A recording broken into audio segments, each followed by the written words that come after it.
Welcome to the Peter King Podcast. We are at the quarter pole, and I know that's the wrong use of the word, and all you horse people out there, you're going to say, wait a second, the quarter pole doesn't mean 1/4 of the way into the race. I think it means 1/4 of the way to the end of the race, but whatever it means. We're at the quarter pole of the NFL season, Myles Simmons. How are you feeling? I'm feeling pretty good, Peter. It's funny because that's what coaches always say, right? Oh, we get 4 games in, we're at the quarter pole. So we're using it in the proper sense of the NFL term, even though now that there are 17 games, it's technically not a quarter of the season anymore. But, nobody's used to that yet still. Nah. You really have to get to week 5, honestly, before you're actually 1/4 of the way through the season. Because now this week is the first week with buys. You got 4 teams with buys, including the suddenly all-powerful Seattle Seahawks. But I'm not sure when you beat the Toledo Mud Hens on Monday Night Football that you should be considered all-powerful. But anyway, be that as it may, let's talk about this week's pod. I'm going to have some observations about my weekend in Boulder, Colorado, seeing Deion Sanders and the Colorado Buffaloes, and seeing a bunch of famous athletes. And also, Myles, I must confess, I saw a bunch of rappers, but I have no idea who they are, so I can't bring you any. I did meet one of them, though. I met DaBaby, okay? Nice. And I wanted to say, man, love your music, but sorry, I don't want to lie. But anyway, it was quite a scene on the sidelines in Boulder, and I've got some observations about the state of college football, the state of Deion Sanders, and the state of the next 2 number 1 picks in the draft, Caleb Williams and Shedeur Sanders. Maybe. But anyway, we'll talk about that later in the podcast. Our guest this week is going to be Gary Myers. He's written a book called Once a Giant about the 1986 Super Bowl champion New York Giants. And it's a very, very interesting book, whether you care about the New York Giants or almost whether you care about football. It's what happens to a football team years and years and years later. In this case, 37 years later. And what happens to a football team mentally, physically, financially? I think it's really quite a good book. We'll talk to Gary Myers later in the podcast.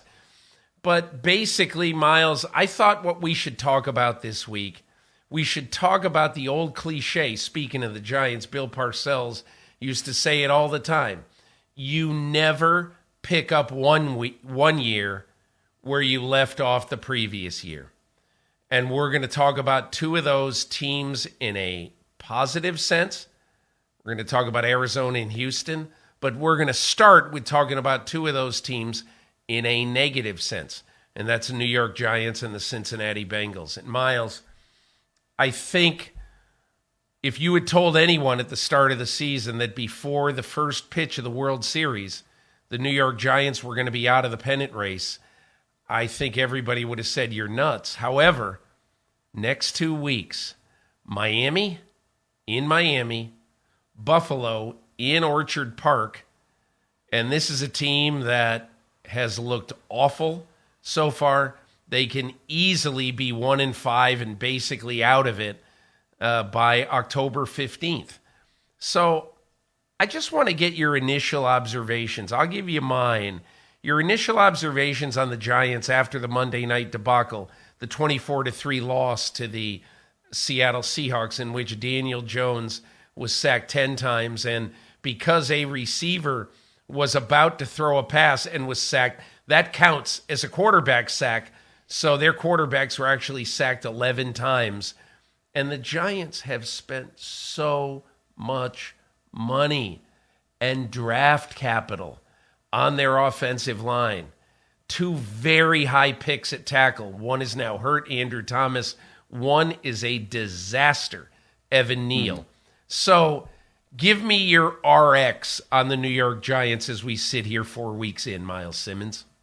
Well, yeah, I mean, obviously, when you start up front, it just is not good. And anytime you give up 10 sacks on your quarterback, 1 sack on a receiver, let's call. I mean, it's just an abject disaster, right? And that's an institutional failure. That's not just on the QB. That's not just on the offensive line. It's not just on the coaching. It's everything combining to make one steaming pile of poop, right? Like that's all it is. And I don't know how else to characterize that. But it's just unfortunate when you look at that offensive line and the investments that they've made there, right? You contrast what the Giants were doing. They had injuries, yes, and I think that that's worth noting.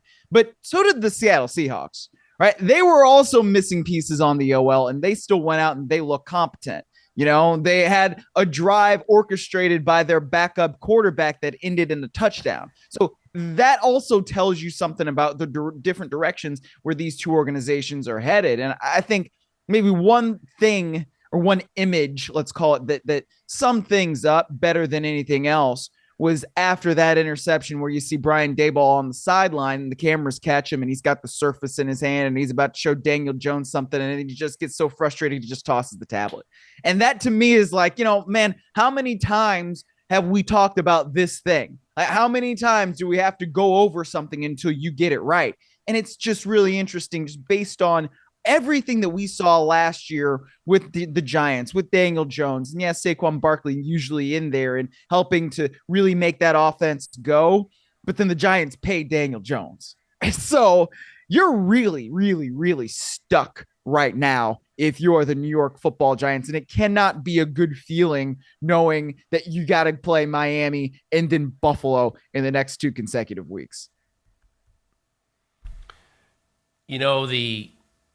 I'm just going to give you 3 quick stats about the Giants, and then I'm going to give you my theory about the Giants. 3 quick stats. They have been outsacked this year by their opponents 23-4.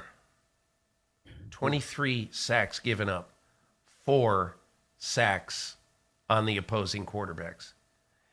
In the first half of games this year, the New York Giants have been outscored 77-9. And at home this year in their 2 games, they've been outscored overall 64-3. There is nothing positive about this. And now I've got a theory, Myles. Mm-hmm. And my theory is that the Giants were not that good last year. And I'm telling you, we could debate this. I guarantee you that every person who loves the New York Giants is starting to say right now, well, hold on a second, hold on. They won 10 games last year. You don't win 10 games by accident.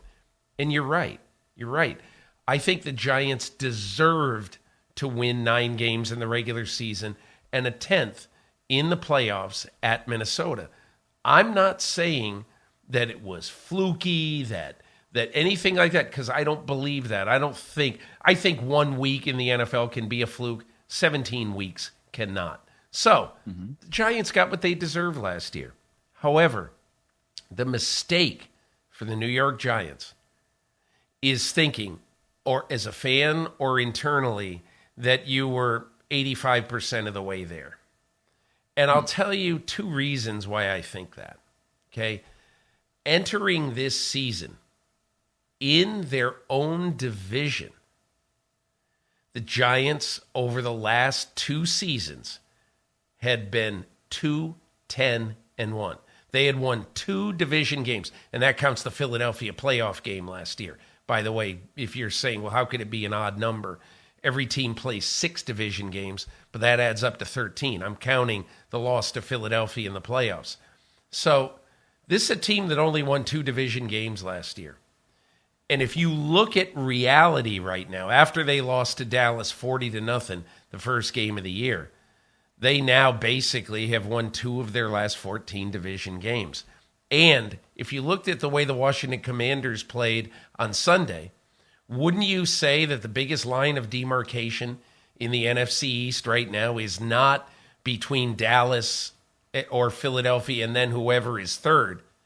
It is between the Washington Commanders, number 3, and the New York Giants, number 4. I mean, we just witnessed the Washington Commanders playing a valiant game, and Sam Howell playing, I thought, a brilliant overall game against a good defense. And, look, maybe if Ron Rivera goes for 2 at the end of that game, we're talking about a team that has won 2 consecutive games at Lincoln Financial Field, and yet is almost certainly not going to make the playoffs this year. But anyway, I digress. The Giants. So when you talk about maybe they thought they were 85% there or whatever, they were 1 injury away from being abjectly mediocre on offense. And that injury belongs to Andrew Thomas, the left tackle. I would argue that even including Saquon Barkley, that Andrew Thomas, other than Daniel Jones, is the one player on offense that this team could least afford to lose. And he's obviously been lost with a hamstring strain. Those things are tricky. You don't know how long that's going to last. And so I think that it's a thin football team, a thin offense. And that's what we're seeing in the first 4 weeks of the season. Yeah, I think it clearly is thin. And, anytime a team loses its left tackle, and especially a really, really good left tackle, that changes the complexion of the offense. And it changes what you can call and feel confident in with the pass protection. So that's one element of it. Yeah, and I think that is actually a very big deal. The San Francisco 49ers without Trent Williams at left tackle would be a very different team. The Rams, when they lost Andrew Whitworth, when he was, still playing at that really high level, that makes it a different team. So all these things do absolutely work in concert together. But at the same time, when you're outscored, what did you say it was, 77-9? When you're outscored by that margin in the first half, like that is bigger than just your left tackle. I mean, there are so many different problems there where it's hard to just say, okay, like, yes, this, if you change this, then you would have a better result. I mean, I don't even know where to begin with that, especially when you're only scoring 3 points at home. I just, there's just so much wrong that you almost have to strip it down to its most basic parts and say, okay, what are we doing that's positive? Let's try to build off of that. But I don't know what they're doing that's positive because I don't, I'm not privy to what they're being asked to do on every single play. If you think about it, Miles, this is a team that right now, and again, we can debate why these things have been. But if you take away the 31-point second half in Arizona that just totally saved their bacon, in 4 games, 3.5 games, this team has scored 15 points. It is shocking how bad the New York Giants are. But anyway, enough of that rollicking entertainment. Let's go to the other team that I think is probably a shock to the system of a lot of people, but I don't think it should be all that shocking, and that is the Cincinnati Bengals. Now, the Bengals are a much better team than the New York Giants, even when the quarterback is at 67%, which is what it looks to me that Joe Burrow is like. I had a stat in my column on Monday in Football Morning in America that just kind of blows your mind. In the last 2 years, Joe Burrow, 21 and 22, had 1 touchdown pass on every 16 attempts. So once out of every 16 throws, it was a touchdown for Burrow. This year, it's 1 out of every 76 throws that he's got a touchdown pass. And I will maintain this. And this is why I think if you're the Bengals, you made a mistake in not keeping Trevor Siemian. You made a mistake in not keeping a quarterback on the roster who has played. And look, no one wants Trevor Siemian to be the guy they live and die with. But, the question is, if you are the Bengals right now, no matter what you think of the potential of Jake Browning, okay, the undrafted free agent backup quarterback, who, by the way, is the only other active quarterback on the roster right now. They also have A.J. McCarron on the practice squad. I don't know who they would play if they decided that Burrow can't play right now. But I just want to bring up something about the way the Bengals are playing right now. Okay? There has been this mistaken sort of narrative out there right now. And obviously, everybody knows that Joe Burrow is playing with a strained calf muscle. He had 6 weeks to get it right before the start of the season. It didn't get right. And now, if anything, compared to a month ago, it's worse. He restrained it, reportedly, in Cleveland in the debacle loss against the Browns. So, and I just think that when you look at a quarterback who doesn't have full control, he can't step up in the pocket and plant his leg and throw comfortably, so that affects your mechanics totally. And the only reason I bring up Trevor Siemian is, look, if at least you have a guy on your roster who has started a bunch of games, however many, 30, I don't know, in the NFL, you have a guy who's not going to be blown away, who's not going to be, intimidated, nothing like that, who's going to go in there and, he's not very mobile, but he is going to give you a chance to run your offense. Now, look, I don't know Jake Browning. I mean, I know he's the backup quarterback on the Bengals, but I don't know 5 things about him. The point is, how can you have any trust if you're the Bengals that this guy who's never played before is going to go in and keep you in the pennant race while Joe Burrow gets healthy? And there is, I think there has been this totally mistaken impression that, okay, it's not a big deal. At some point this year, Joe Burrow is going to be okay and he's going to get healthy and all that. And I would just say this.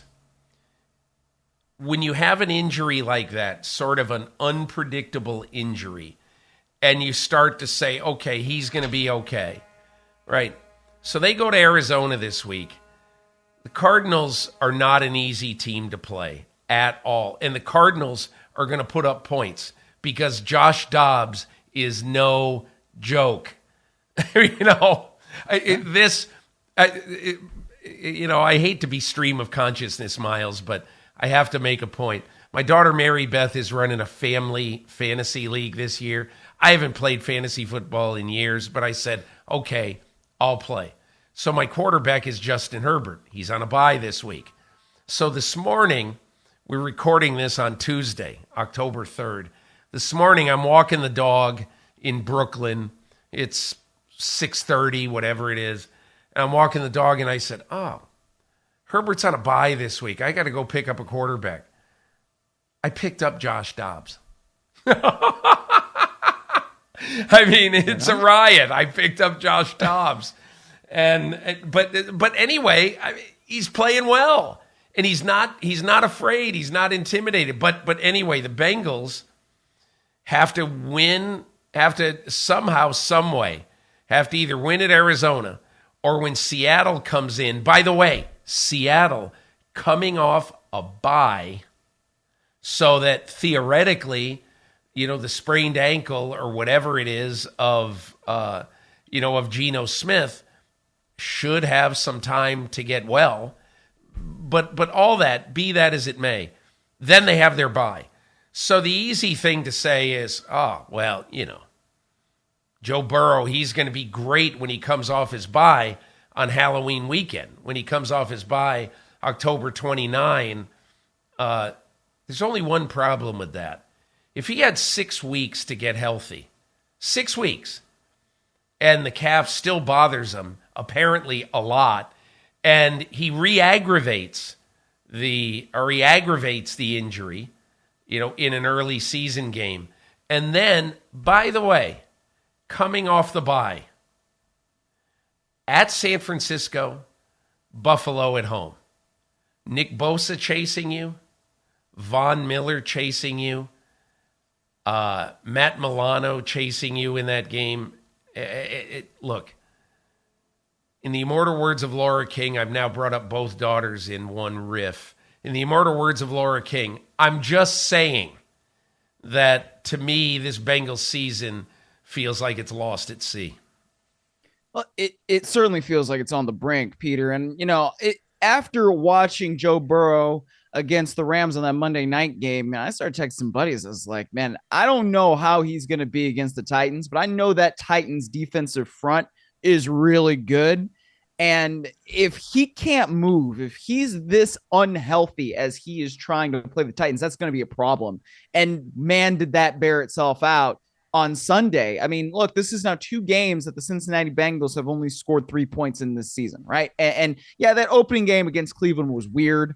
Cleveland's defense, I don't think anybody exactly expected it to be quite that ferocious coming out of the gate. You had rain on the shores of Lake Erie that you didn't necessarily expect. So that game, weird stuff happens in week 1. But once you get to week 4, and we're really starting to figure out what teams are over the course of the year, if Joe Burrow is still this unhealthy where he can't move enough that he can get passes off and that he can really put his body into throws and make sure that he's as accurate as he usually is, he can't evade the rush as he usually does in the pocket, and he's so good at that.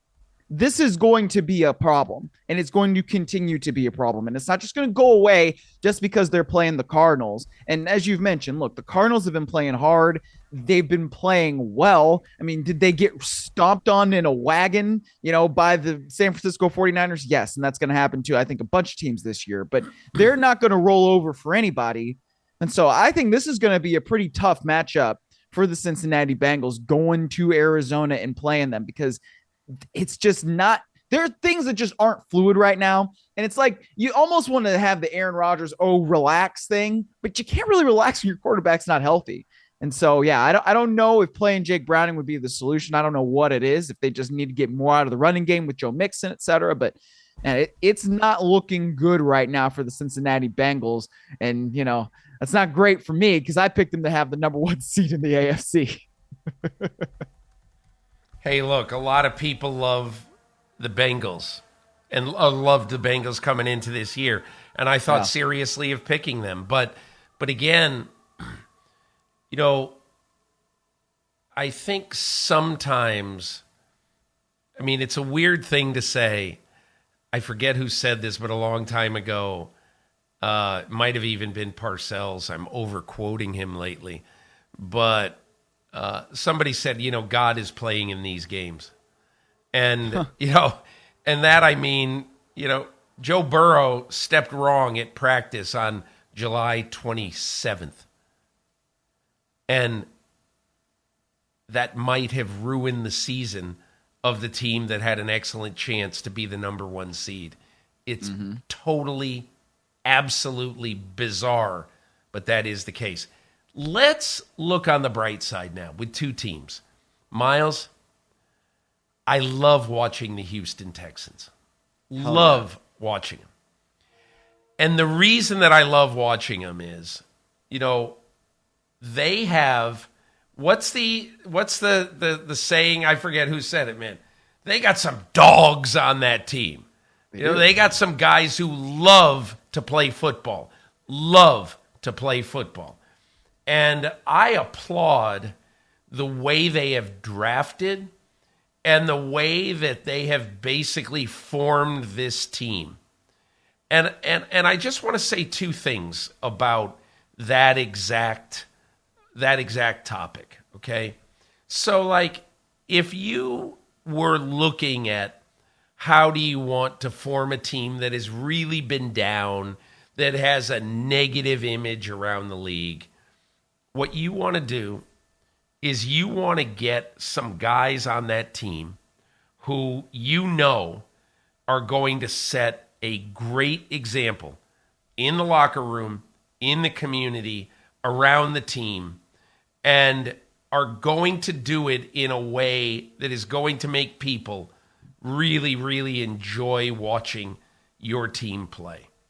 And I bring that up for two reasons. One, that they have players on that team that they have drafted, quite honestly. And when they drafted these players, they weren't positive that they were going to be kind of leaders. But before the season, C.J. Stroud, Will Anderson voted two of the team captains by the players. And you could say, coach put his thumb on the scales of the voting and all that stuff. But I see no evidence that these two guys aren't two of the 3 or 4 major leaders on this team. But they didn't just draft two guys who obviously are really, really good football players. They also drafted players who love playing football. And one of those is the 5th round pick from Alabama. He's one of my defensive players of the week this week. And I gave him the defensive player of the week because against the Steelers, he ramrodded the running back for the Steelers, Jaylen Warren, and stoned him and forced the Steelers to kick a field goal. And on another play, he's covering George Pickens in the end zone and breaks up a Pickett to Pickens pass that would have been a touchdown. And again, they have to settle for a field goal. Henry To'o is his name. And he is a player from Alabama who every time you watched Alabama on film, or you coming into this draft, really good player, doesn't have sort of the measurables or the speed that you want to see. I don't know what anybody is talking about. This guy is a really, really good football player. Your early observations of the Texans, Myles? Yeah, I mean, anytime you get a guy that can come in that kind of round in the draft and he just seems to fit like a glove, that to me is really good scouting, and it's working with the coaching staff to figure out, what is it supposed to look like? And then that's your guy you plug in and play, and man, it fits like a glove, and that's great. What I think about the Houston Texans is C.J. Stroud, and I'm so impressed by the way he's played. He has easily looked like the best quarterback in this class through 4 games, yes. But still, I think that what he's doing as a rookie is impressive. I give a lot of credit to Bobby Slowick. What he's doing in terms of the play calling and setting him up to be successful. It's not something that you can just easily do, right? And it takes a lot, not just from the play caller, but also QB's coach, right? Into the quarterback doing the work and all that. But there was a clip that was kind of floating around on social media after the game, after that win that they had over the Steelers. And it was C.J. Stroud kind of talking about how we want our fans in Houston to have some swag, to be really proud to wear Houston Texans gear. And that's just not something that folks in Houston have been able to do over the last couple of years. But basically, how he was saying he takes that seriously. I think that that's the kind of leadership that you want from your franchise quarterback. And I think it says a lot about C.J. Stroud that he has looked so good and that he has performed as well as he has this early on in his career, especially with the kind of crap that he was taking in that pre-draft process. To me, this says a lot about everything that the Texans have done to set up an environment for success, and also the way that C.J. Stroud has taken that bull by the horns and just run with it. Bull by the horns. Clever, Myles. You didn't even say no pun intended. If you look at the Texans logo, there you have. They have the longhorn. Sometimes. Not bad, not bad. Hey, I want to just say 2 things about Stroud. Last week, after they won in Jacksonville, I talked to him after the game, and this is something that to me you have to include in how you consider a player, Okay, but you don't really know. It's a lot of it. It could be words, but it really isn't only words when you talk about what C.J. Stroud said to me after the game. And I'm going to read it to you. It's from my column last week. And he talked about how he hated the word rebuild. He said, we're grown men. We're NFL players. Why can't we win any game we show up to play? That Jacksonville team's a top 10 team in the NFL, but we knew we could play with them. And then he said, I'm nobody's fish. And I absolutely love that statement because it's almost like I'm nobody's pushover, but to him, I'm nobody's fish. And I think this is the attitude right now prevailing on a team. Think about it. Mm-hmm. C.J. Stroud from Ohio State. The expectation is we win every Saturday. Will Anderson, Henry, To'o. Yeah, there you go. Alabama. We play every Saturday. We expect to win every Saturday. Why does that change when you come into the NFL? And if you don't win, you're going to be sick. That, to me, is one of the things that Nick Caserio did. And look, I openly question Nick Caserio trading up for Will Anderson. Openly. Because my whole point is you very well could have given up the first pick in the draft next year to use a first-round pick this year and maybe the first pick in the draft next year on a player who, I mean, we all think is pretty good, Will Anderson. But it's more than just the player. It's the player and the attitude. And I don't know, Myles, the Houston Texans, they kind of fascinate me. I will not be surprised if you, hey, listen, if you beat the division favorite or the overwhelming division favorite on their turf by 20, you tell me. I mean, you think that team has a chance to win the division? Damn right they do. Yeah, hell yeah, they do. Yeah, especially that division in particular, right? I mean, who's been really all that impressive between the Jaguars, the Colts, and also, you know, the Texans and the Titans? I mean, any team I think has a shot to win that division, but if you're talking about a team that's on the upswing, yeah, the Texans certainly do have that chance. Okay, we're going to end our first segment here talking about the Arizona Cardinals. And I understand the Cardinals are sitting there at 1-3. And why in the world would we spend 3 minutes of the podcast talking about a team that's 1-3 and say they're a lot better than we thought? And I would say, even after a 19-point loss to San Francisco. Well, San Francisco's probably the best team in football, but certainly is in the discussion. And I would just say that, you know, this is a team that had a 20-0 lead on the Giants at halftime, blew it, and a team that beat the Dallas Cowboys by 12 points at home, and it was absolutely no fluke. A team that played Washington in the opener really, really tough, held them to 20 points.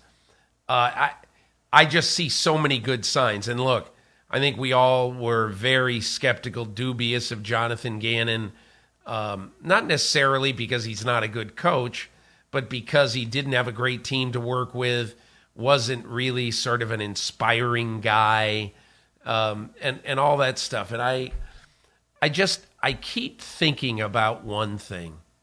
If you come into a team and say, we're going to play very, very basic football, we are going to do the stuff that wins in the NFL and has won in the NFL for 104 years, okay? We are going to run the ball very well. And, Myles, what's crazy, even though they're 1-3, they're averaging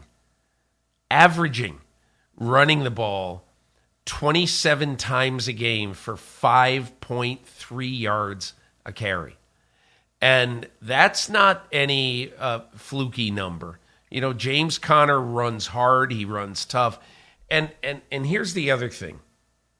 I think what is really interesting about this team is that they trade 5 weeks ago for Josh Dobbs, and they basically hand him the job. Oh, the tank is in.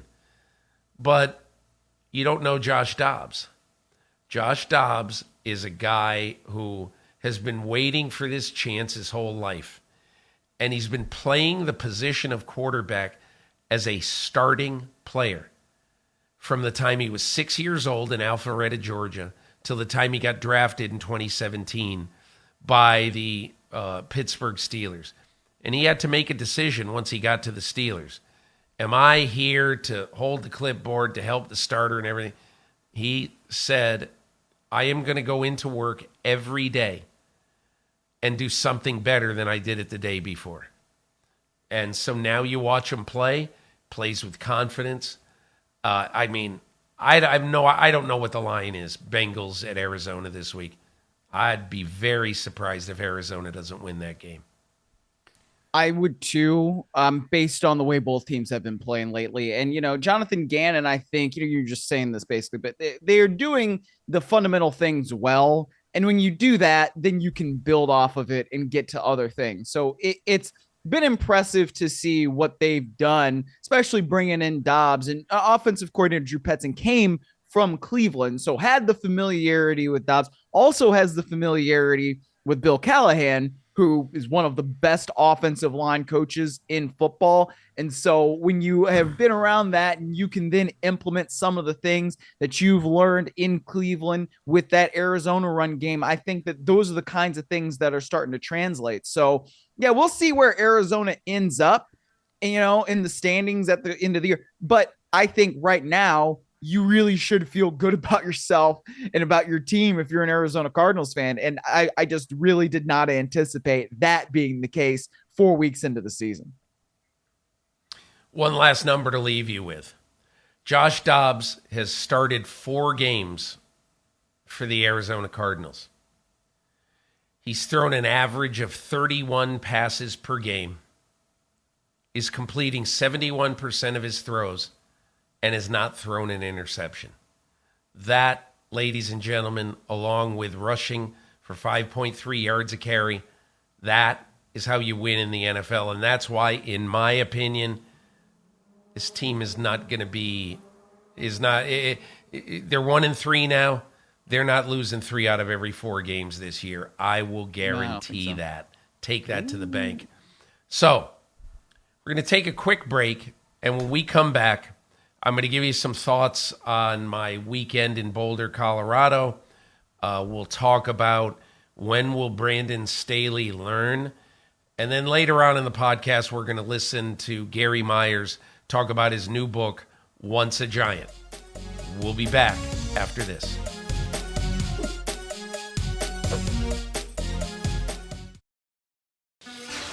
So, Myles, I want to get to a little bit about my experience covering college football, which I believe I've covered now 1 college football game in the last 40 years. I may have snuck into 1 or 2, so I can't, so I can't sit here and say, I know exactly this, I know exactly that. I'm a neophyte. I don't know. I can't sit here and say anything other than, if you ask me my gut feeling is Shedeur Sanders is going to be a better NFL player than Caleb Williams. But it's a totally unqualified opinion because I've seen 1 game of each of theirs. Obviously, I've seen highlights of both guys. When you see highlights, it's silly. You can't make judgments.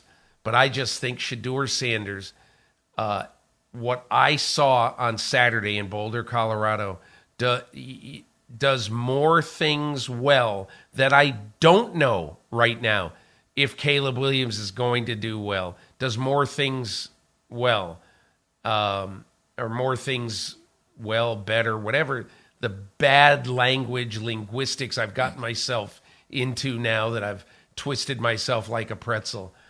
I really like a lot of the things that Shedeur Sanders does. But let me get just to the overall thought. I'm not sure, because I do think that Deion Sanders is unique. You could easily say, I've read a lot of things and I've heard a lot of people say this is the future of college football. Well, I'm not sure that it is, because I'm not sure that Deion Sanders is copyable. You know, he's one of one. Yes. And he's always been that way, going back to being drafted in 1989, you know, where people were rolling their eyes when Deion Sanders was on the cover of Sports Illustrated with a top hat on, smiling, and, you know, talking about how he wants to set a new standard for players in the NFL. You don't have to be a quarterback to get paid at the top of the market. And he goes and he's a baseball player. He, you know, as I wrote this week, this is a guy who's homered off Oral Hershiser twice. This is a guy who went 8 for 15 in 4 World Series games. This is a guy who in 1995 proved the point that he could be paid like a quarterback. In 1995, Steve Young was in the midst of his incredible Super Bowl year, throwing 6 touchdown passes to beat San Diego in the Super Bowl. And, you know, halfway across the country, Deion Sanders signs a contract in Dallas, and the average salary for Steve Young was $5.1 million a year, and the average salary for Deion Sanders was $5 million a year. So he's basically making the same as the great Steve Young. And so I just bring that up to say that I don't know that you can replicate much about Deion Sanders either in his career. It's the reason why CC Sabathia flew halfway across the country on Saturday to stand on the sidelines to see it. I asked him, what are you doing here? He goes, I love Deion. I just had to see this. It was the exact same feeling I had, not necessarily that I love Deion, but I'm fascinated by Deion. So I don't know if we're going to see this a lot, but I can tell you it's eminently doable with the rules in college football now. Because of the transfer portal, because of NIL, you've got rules now that allow you to invent teams. And that's what Deion Sanders did this year at Colorado. He invented a really good football team. With all the players he took from the transfer portal, was it ugly? Was it a little gauche in basically all but, you know, kind of kicking players off the team? Just basically saying, we're bringing in this guy. There may not be room for you here. So if you want to play, you might have to go elsewhere. And look, I have no idea what Deion Sanders said to these guys. I'm totally, basically from an outside perspective, that's how it looks. And it appears that that's what happened. But I also think that I had this opinion when I left there, and I talked to a couple of guys who, at 6:25 in the morning, who are already setting up their tailgate for the day. I mean, that's because the game started at 10 a.m. Mountain Time. Yeah. So you do all this, and you ask yourself the question, well, at some point, because I believe probably next year, Colorado will contend for a national title, because they should still have Shedeur Sanders playing quarterback, and Deion's got one more run at the transfer portal to get him the offensive and defensive front players that he needs, because he very much needs them. I don't know how many days you're going to play a team as good as USC within 7 points, having a chance to win late when you can't really protect your quarterback very well. It's not necessarily to a Daniel Jones point, but it's close. So I just left there thinking that he's got a really good chance to build a top 10 team next year, and then we'll see what happens. But my bigger question, he's told Rich Eisen, I'm not going anywhere, I'm not leaving. my biggest question is, in 3 years, when Jerry Jones and Stephen Jones get on a plane in Frisco, Texas, and fly to Boulder and sit across a table from you and say, Deion, this is your destiny. You need to be the coach of the Dallas Cowboys. Maybe Deion will say, happy where I am, thanks a lot, good luck to the Cowboys. Maybe he'll say that. But maybe he'll say, my kids are out of the program. I've already accomplished what I need to accomplish here. We contended for a national championship, maybe even won one. I'm going to try to go win a Super Bowl now. Who knows? I don't know what Deion will do. It's easy to say the historical road is littered with people who say one thing in 2023, but who do another thing in 2026. And that's humanness. That's humanity. We change our minds. There's nothing wrong with that. But it's easy for Deion Sanders to say right now, I'm never leaving college football, or whatever his quote was to Rich Eisen, but that certainly was the upshot. And we'll see what happens 3 years down the road. But Myles, from 1,000 miles away, I wondered, what do you think about what's going on at Colorado and what it portends for the future of football? Well, I think it's fun. I think it's exciting. I think it's noteworthy, but I think also what you said about Deion Sanders being one of one is completely right. I mean, he's one of one. He's number one, right?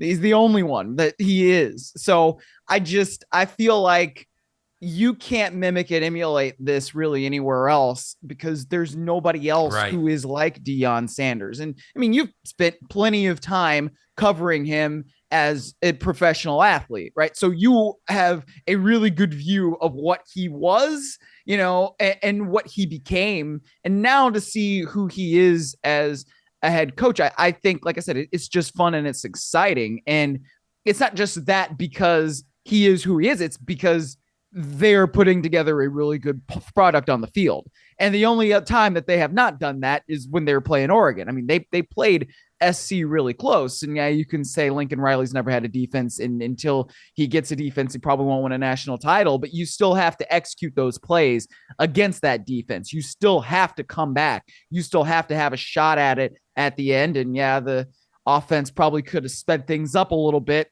toward the end of the game if you're Colorado, but still I think you're building something, right? And as this continues, I think that Colorado will get better. I think one of the things that will help Deion Sanders in the transfer portal, aside from being Deion Sanders, is the fact that we can see the success, right? We see where, hey, if you come in here and you help us here, we're going to be this much better, or we're going to be able to continue stacking blocks. So yeah, I think it certainly is exciting for college football and for football as a whole. But I think if you are another place that thinks you can just bring somebody in and like you can have the Deion Sanders, like, no, you can't. You can't do that because you're not him. Truer words never spoken. The one thing that I keep thinking about when I think about Deion Sanders, Colorado, everything, the dominoes started to fall when the NCAA stopped basically existing. And they started letting everyone just do whatever they want. The TV networks took over the game. I don't cover it. I'm watching it from 100 miles away. But TV networks just started running this game. And it's one of those things.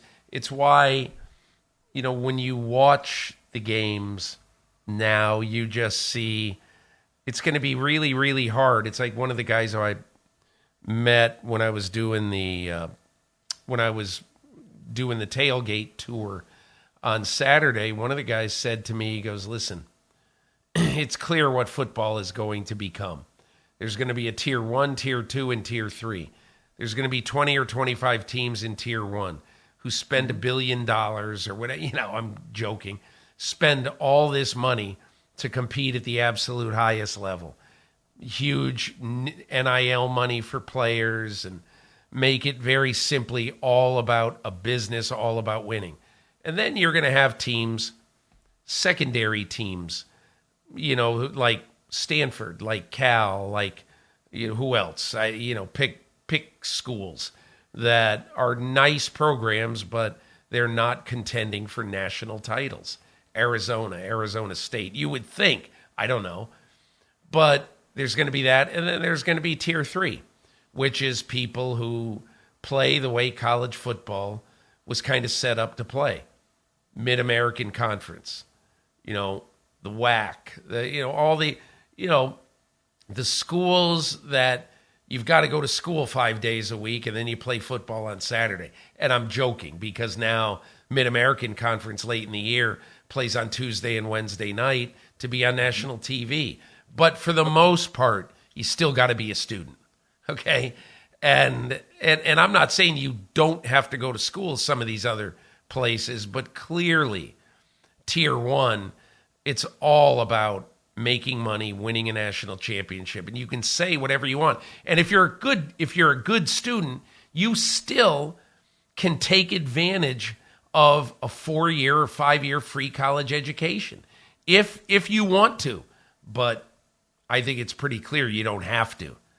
I don't know, just a few thoughts I had, and I really feel like the future of college football is so totally up in the air. It's so interesting.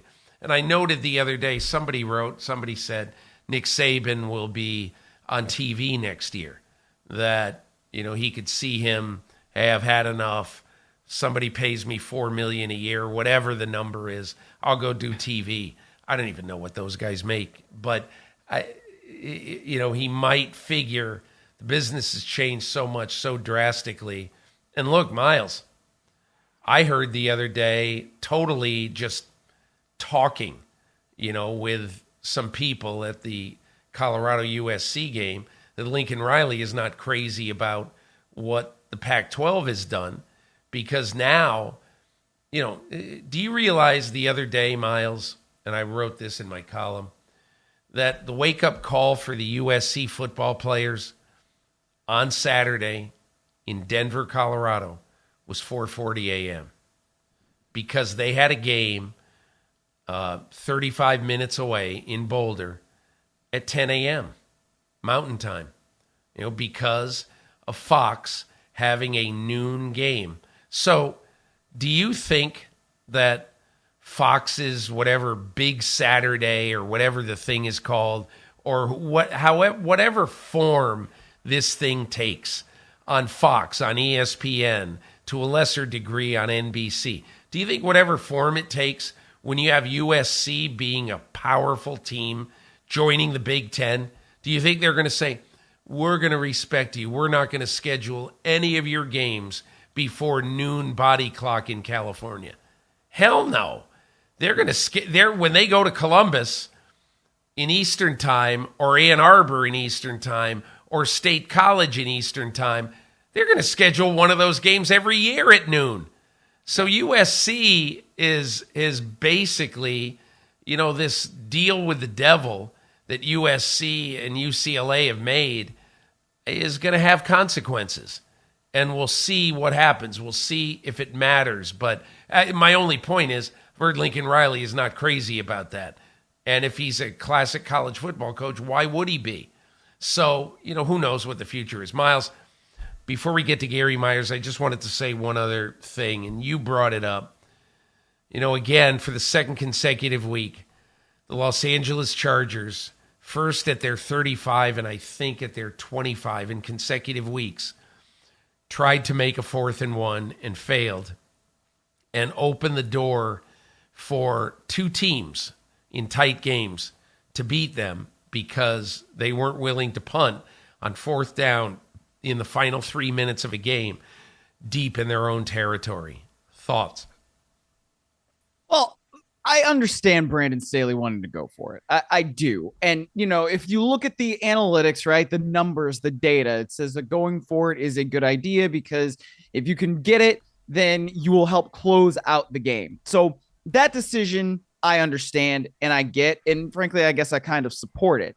But where I think we need to start making a distinction is it's not just go for it, right? It's what play do you use when you go for it? Because there are two separate entities there. And you can say, yeah, going for it's the right decision. But once you do, how are you trying to get that 1 yard? Right. So against the Vikings, they're using Joshua Kelly as a fullback, and he is a running back. So you're asking a player to do something he's not usually done in a very critical down and distance so that he can get you that 1 yard. Now, if you're a running back and you line up, 5 yards or 4 yards, whatever it is, behind the quarterback, then that's the kind of momentum that you can usually get. I mean, momentum in the actual sense of the word, the physics term, right? Where you're going into the line. If you have fewer steps to do that because you're lining up as a fullback, then yeah, it's going to make sense that you might get a little bit stonewalled because you don't have the same number of steps that you have when you're going toward the line of scrimmage. So that's where I had an issue there. But then on Sunday, when you have Justin Herbert and we see his left hand completely taped up and he's got a splint on his finger, and so he cannot grip the football. He's not taking a snap under center. And then you put a glove on it so it looks a little bit better, I guess. I don't know. But when you ask him to sneak it on 4th and 1 and he can't grip the football, that's not a good play call. It's not a good decision because of everything else that's gone on in the game. So yeah, I get decision to go for it is one thing, but how are we going for it after that? We know that Justin Herbert was not healthy really to take under center snaps because at the end of the game, they're in victory formation at a shotgun. Okay. So if he can't take a snap to end the game, why are we having him do this in the most critical of situations? I don't like that element of it. And that's where you have to say, okay, if we have a 4th and 1, why don't we have a really good 2-point play that we love that we were to use, down there in the red zone? Right. We have to use that from shotgun. We have to do something else. We have to make sure that we take into account every single thing that's going on in the game. So those are where my issues lie with the Brandon Staley 4th down decisions. It's not the decision to go for it. It's what are we doing after and how are we trying to get that yard? I think that's a really interesting point. I just think at some point, you have to look at your team and you have to say what gives us the best chance to win. And going for it on 4th and 1 in your own territory, now that 3 times it has bitten them in the rear end, it's, look, I really like Brandon Staley. I think he's the way of the future for NFL coaches. He's really bright. He definitely thinks outside the box. So I'm on record as really liking him. I don't think he's a nutty professor or anything like that. But I got a great text the other day from somebody in the league who I've known for 100 years who said, hey, I know you're a Staley guy. He goes, for such a smart guy, he does some dumb things and he doesn't learn from them.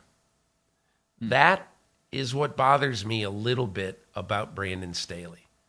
But anyway, we'll see what happens. They've got their bye. They can think about it and blah, blah, blah. But anyway, Myles, I want to get to our guest. We're going to get to Gary Myers, who is a longtime pro football writer. I've known him since 1984 when I first got in this business.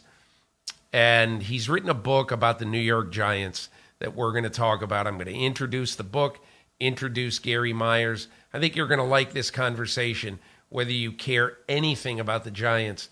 I think there's a lot of interesting stuff in this book about the effect of football on people and on people's mental and physical health. Let's listen to Gary Myers. Happy to be joined on the podcast this week by Gary Myers. He's written a book called Once a Giant, a story of victory, tragedy, and life after football. It's basically about the 1986 New York Giants, the Super Bowl championship team. The book is from Public Affairs Press, a division of Hachette, and we're happy to have him on. And Gary, you've gotten quite a lot of notice early on with this book. And I told you, when we spoke about it, what really impressed me is how honest a lot of these players were. You had 5 players who at least at some point in their lives have considered suicide. You've got Bill Parcells basically giving not maybe indigent players, but needy players at some point in the last couple of decades over $4 million. I guess, first of all, where'd you get the idea and how did you get these players to really open up to you? Well, Peter, first of all, the book is really about life after football. And that's a subject that, has really intrigued me now for quite a number of years.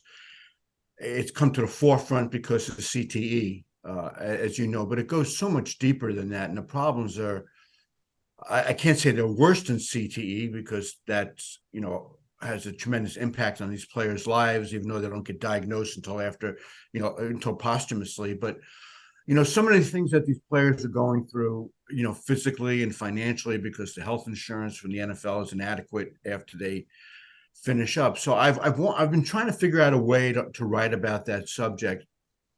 And the age group I wanted to write about was players in their 50s and 60s. And I've also always wanted to do, a New York book. This is my sixth book, and I've never written about a New York team. So I kind of was able to combine the two ideas, a New York team and this idea of what's their life like after football. And I started out, probably 2 years ago to start doing my research. And, the really satisfying thing for me is, as you've just mentioned, how open and honest these players were.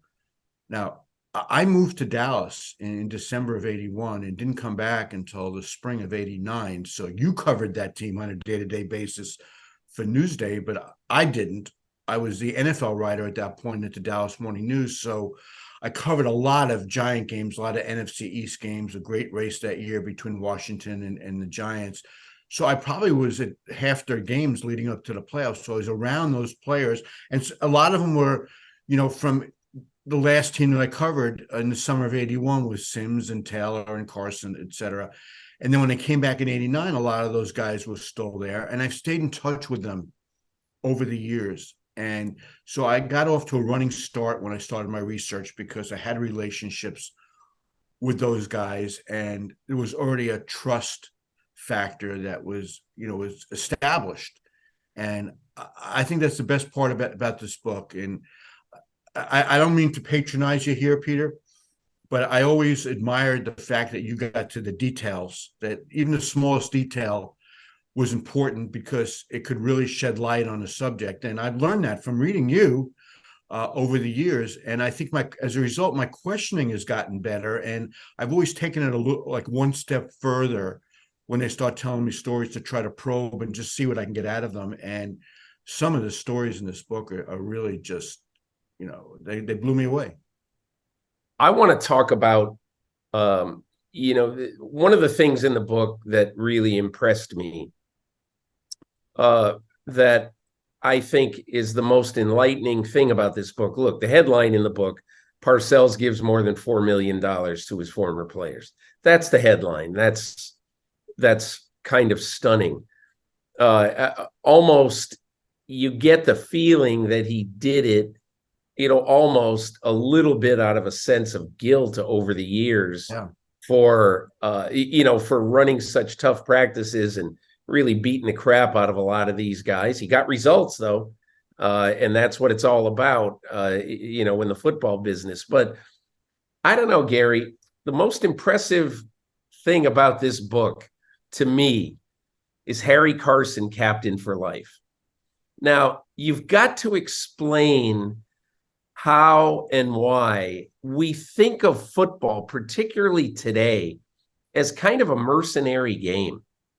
Guys move from team to team. They don't last in one place the way they used to with like the old Steelers and the old Raiders. But explain the concept of Harry Carson, captain for life. Yeah, I mean, Pete, he says, these were Parcells' guys, but they're also my guys. And he took his role as captain seriously when he played, and he's taken it seriously now 37 years after that championship team. He just feels responsible for all of these guys. It's an amazing quality that he has. You know, Harry's done well for himself in his post-football life financially. He went through the post-concussion syndrome after he retired in '88 and was able to, get the right medical care and get himself straightened out. And he's determined to make sure that these players get the right medical care. And if they're hurting financially, sorry for the fax machine in the background. I got to turn this thing off. Hold on one second. I'm sorry. Yep.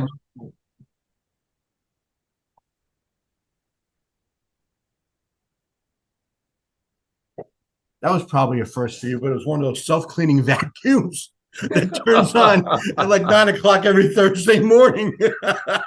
That's great. So anyhow, some of the things that Harry has done over the years have truly been amazing. Jim Burt was out of football for 10 years, and he had a back surgery, but he had never gone for a medical checkup. He was afraid to go to the doctor.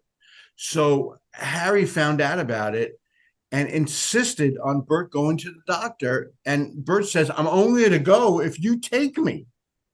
I mean, it's a grown man, a married man with kids. He wouldn't go to the doctor unless Harry took him. So Harry and his wife picked up Burt and took him to the doctor. They get to the doctor in the waiting room, and Burt says, I'm not going in to the examining room unless you come with me. Wow. And Harry goes, okay, I'll go in. Now, there's some disagreement over what Burt allowed Harry to witness in that examining room. Is men know at that age group, there's some fairly sensitive testing that the doctor might do. And Harry said he just turned his head the other way, and Burt said he threw him out of the room. So I guess they're always going to argue about that. But now Jim Burt goes for a checkup every year, and it's because of Harry. Jeff Rutledge had a life-threatening car accident. Like, this to me is the most amazing story in the book. You got to tell it. Yeah, so it was in the early 2000s, and Jeff Rutledge was driving in Tennessee. He was a high school coach. And like we all know we shouldn't do, he looked down at his phone while he's driving at a high speed on the highway. And he looks up, and there's an 18-wheeler in front of him, and he goes to avoid it and hits the guardrail and is horrifically injured and breaks every bone in his face, has to be, removed from the car, in the hospital for a while, winds up back at his house in Nashville after he was released from the hospital. Harry was visiting family in Florence, South Carolina, and just decided, almost like on the spur of the moment, to drive 7.5, 8 hours, part of it through the Blue Ridge Mountains, which Harry described as treacherous, to show up at Jeff Rutledge's, I don't know if I said Hofstetler before, but it's Rutledge. Yeah. At Jeff Rutledge's house in Nashville, unannounced. And he spent 2 hours with him and turned around and drove back. And I said to Harry, why? He wasn't really particularly close to Rutledge. That's the crazy thing, that he made it very clear that he wasn't close to Rutledge. And listen, I remember I covered those teams. I was there in the locker room every day. Jeff Rutledge was as quiet as a church mouse. He was the least noticeable player on this team. I can tell you, he never said a word. And that's why when I read this story, I said, man, I doubt Harry even knew Jeff Rutledge more than, hey, Jeff, how you doing? Nice game, whatever, I think you're right about that. And Harry said, I said, why? And he goes, I just had to make sure he was okay. And then he reported back to his teammates that, yeah, Rutledge is had a horrible car accident, but he's doing better now. And when I spoke to Rutledge about it, I said, what'd you think about that? He goes, that's just the kind of guy Harry is. And so, he was the one who put together the 25-year reunion in 2011. He's the one that gets his teammates involved.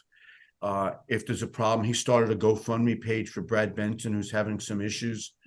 So Harry and Parcells considers himself the patriarch of this team, and Harry still considers himself captain. So in a sense, the roles are unchanged from what they were in 1986. Now, Parcells had a love-hate relationship, as you well know, with a lot of those players. And he would go to Harry if things were, and George Martin and Phil, if things weren't going well in the locker room, he'd go, fix it and just leave it up to them. Now Bill, all these years later, he really appreciates the sacrifice those players made physically and emotionally and mentally for him, because look what Bill was able to achieve because of this group of players. Yeah. 2 Super Bowls with basically, the same foundation with each team. He's in the Hall of Fame. He's a wealthy man, able to take care of his 3 daughters and his grandchildren, put money aside that he needs to live the rest of his life. And now he has a pile of money that he's designated to help his friends. And he considers his former players his friends. And Peter, along with that, one of the more amazing things in this book really is that these players call him on his birthday. They send him Father's Day cards. Lee Roussan's wife called Bill and said, "Can you record on your phone a birthday greeting to Lee?" Now, the fact that he's doing it is not as amazing as the fact that he knows how to do it. That he knows how to do that on his phone, on his iPhone or whatever he has. And he records it and sent it to Lee's wife. It's there's a lot of heartbreaking stories in the book, but the stuff about Harry and Bill in particular are really heartwarming, how they still care about these guys. I have not heard of a player who essentially 30 years after he and all these guys were out of the NFL, feeling some sense of responsibility for those players. And that really should be a very big part of Harry Carson's football legacy. Well, Peter, it's not only Giants players. There's a lot of players from around the league from that era and even today who rely on Harry for advice, for just life advice. And, you have to remember in his Hall of Fame induction speech in 2006, which he completely ad-libbed, the whole theme was about taking care of the players who helped make the NFL what it had become. And he felt the care from the league and the Players Association was completely insufficient. And I remember, because I was there for that induction, that was a very controversial speech about a very, very important topic. And I think that Harry's speech was the impetus for the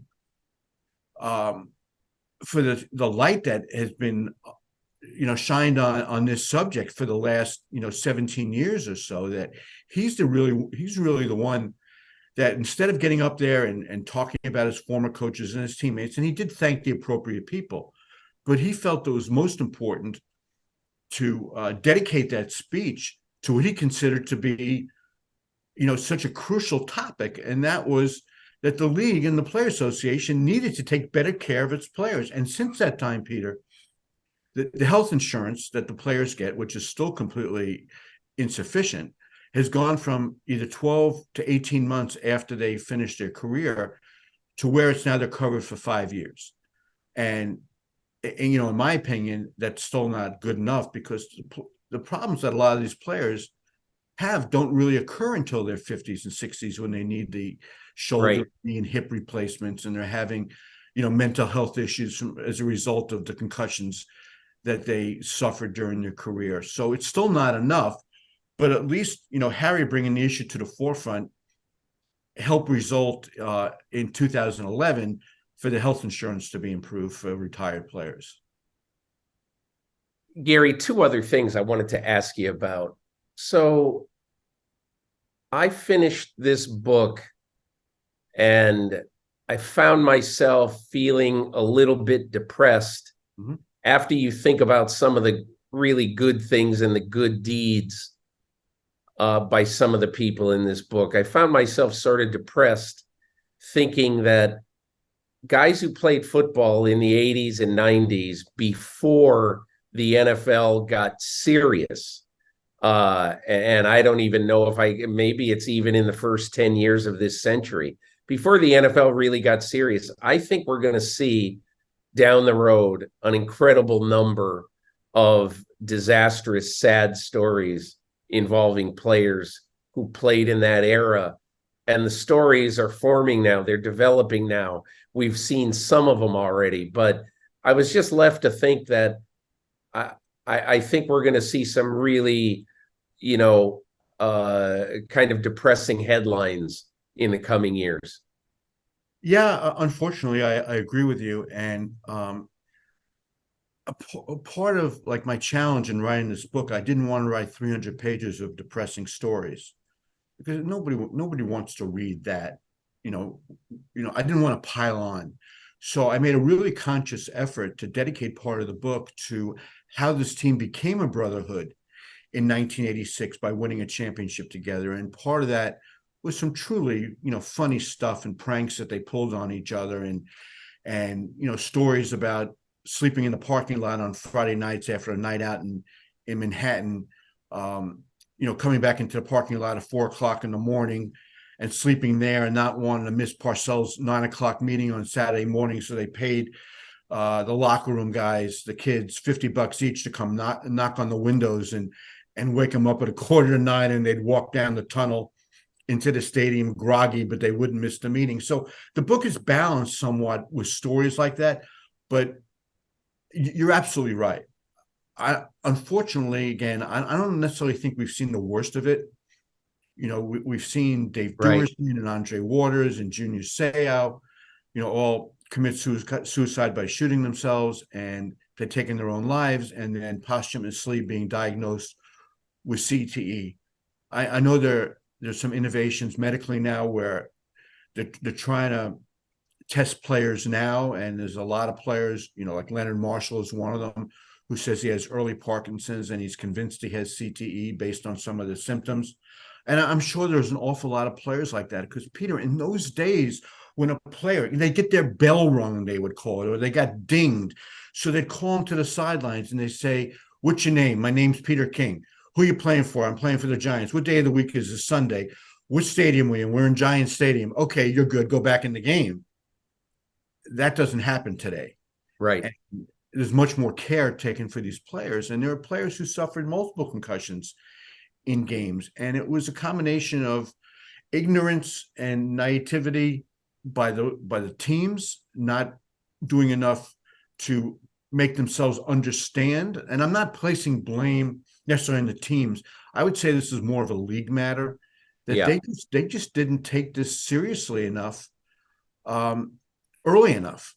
Now, fortunately, they have, and now you can have the concussion protocol, and there's been great strides taken in that area. But Phil Simms told me stories that he got hurt in one game. I guess it was against the 49ers. I think it was in that 49-3 playoff game in '86, where he's lying on the ground, and one of the 49ers is looking over him and said, "I think I killed him." And Phil was able to be helped off the field, maybe sat out a series, and was back in the game. That stuff happened all the time. Yeah. Harry Carson having to be held out by his teammates in the huddle and not understanding Bill Belichick sending in signals from the sidelines. So Gary Reason's a rookie, had to relay what Belichick was sending in to the huddle. And after a play, Harry was okay because he had a train wreck collision the play before with John Riggins. Now, you have all these independent spotters and probably would have come out of the game. Yeah. Oh, no question. And probably would not have been let back in the game. Gary, I want to ask you one other thing. Mm-hmm. So probably the most, what I remember from covering the Giants for 4 years is probably the most mythical player on that team wasn't Lawrence Taylor. It was the tight end, Mark Bavaro. Yeah. And people love Mark Bavaro. He was the epitome of the strong, silent type, handsome kid from Massachusetts, went to Notre Dame, great blocker of a tight end, but became a good offensive tight end as well in his time with the Giants. And he's probably most famous for dragging Ronnie Lott 7 yards down the field in a game at Candlestick Park. So Mark Bavaro's life has not been a bowl of cherries since he got out of football. Tell us what you know right now and what Mark Bavaro was like when you were able to speak with him. Yeah, I mean, for those who didn't get a chance to see him play, he was really Gronk before Gronk. without the sideshow. Just a tremendous player. And if he didn't suffer those knee injuries, towards the end of his career, there's no doubt in my mind he'd be in the Hall of Fame. He was that good of a player. And just to spin it forward, today he's doing really well, much better than he was based on the story I'm about to tell you. He's back playing golf all the time. The saddest thing, or one of the really sad things he said to me, is that he never really found anything after football that he was good at. And, he's a bright guy, and teammates have tried to take care of him by getting him involved in different projects, but he's never really sunk his teeth into anything. But Easter Sunday, 2021, he has his daughter and her husband and their baby over to his house in Boxford, Massachusetts. And the next day, his daughter's family was diagnosed with COVID. And then so that was a Monday. And then that Tuesday, Mark had played golf a couple of days in a row and came home not feeling well and just knew that he had COVID. And it just escalated from that point forward. A few days later, he was feeling dizzy, fainted on his kitchen floor. His wife came down, called 911. They didn't take him to the hospital. He talked his way out of going to the hospital. The next night, the same thing happened, but worse. He fell face first on his bathroom floor and kind of was startled when he hit the ground, and he woke up in a pool of blood. And he gave me a picture that I used in the book. His face is just completely black and blue. It was like a day or two after that happened. And Peter, he went through a 7-month period of anxiety and depression and paranoia. Basically, he described it as his brain was on fire. And his wife, who finished up her law degree at Harvard, so we know she's a fairly bright woman, or a very bright woman, told me that she thinks that the virus attacked the weakest part of his body. And because of all the concussions that he suffered during his career, she felt it was his brain that was most vulnerable. And he reached a point, and this is such a sad story, that he's sitting up in his living room thinking about Andre Waters, who he played with the Eagles, and Dave Duerson, who he played in 1990 on that championship team with the Giants, but he also played with him at Notre Dame. And he had become friendly with Junior Seau through a mutual friend, Bert Grossman, who played with Seau with the Chargers. And he's sitting there thinking, I can never come to grips with how things gotten so bad that these guys would take their own lives. How can it be so bad? And then he said he's sitting in his living room thinking, now I understand. Because he felt the same way. He said he was hoping for a heart attack, and he didn't want to live anymore. And he said it was his intellectual side that was saying, Mark, you still have so much to live for. You're going to fight your way through this just like you did the football injuries. And his emotional side saying, how long can you stand on the edge of a cliff and not jump? And fortunately, his intellectual side won out. It took a long time, but he found the right doctor prescribing the right meds, and he got through it. And today he's doing well. But he did tell me a story from the summer of 22 when he was finally out feeling somewhat like himself, playing golf, and he's playing with a buddy of his, and he hit the ball into the rough, and it's sitting on a pile of grass, and he wasn't sure what was underneath. And it turned out there were rocks underneath, so he takes a swing, and the rock flies up so fast he couldn't close his eye or get his hand over his eye, and the rock hits him in the eye, square in the eye. Wow. And he scratched the retina, and he was back in the emergency room. So at that point, I said to him, Mark, that's just not fair. That was like piling on at that point. Yeah.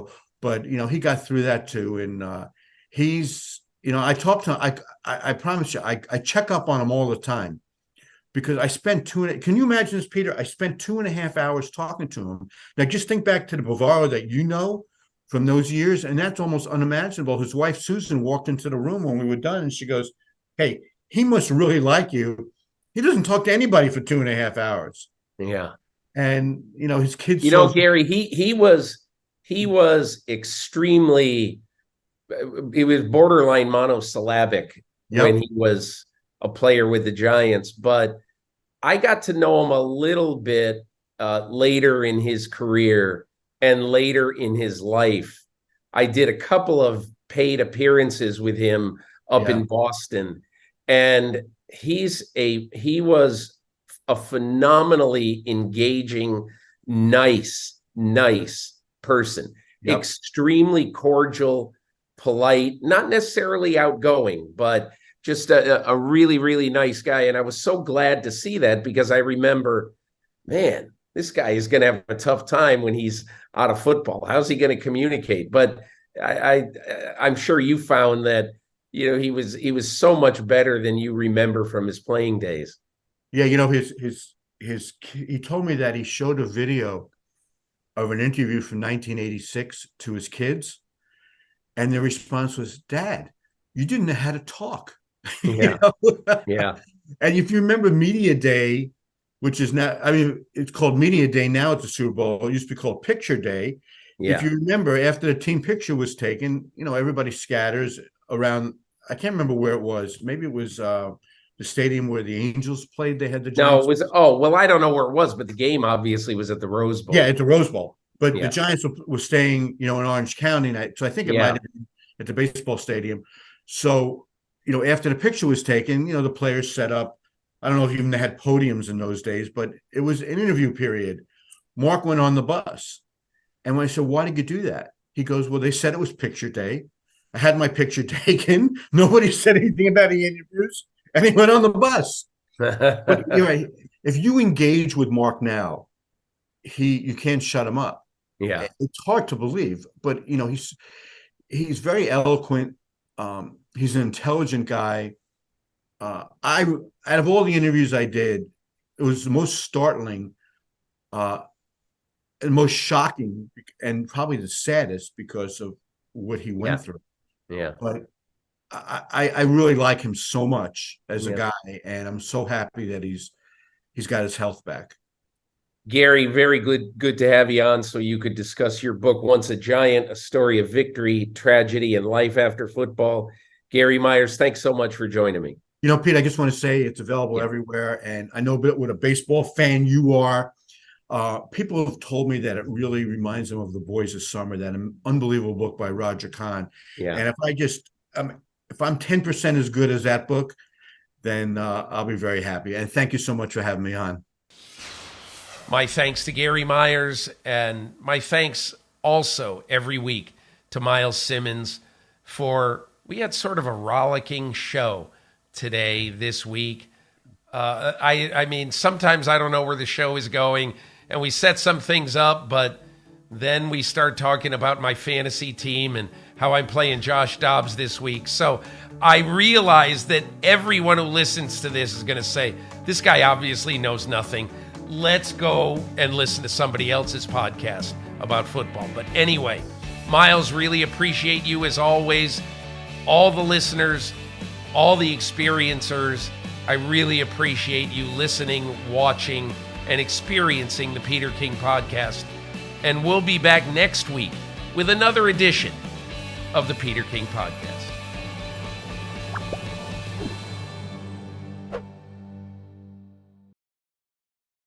Hi, I'm Mike Tirico, and thanks for watching.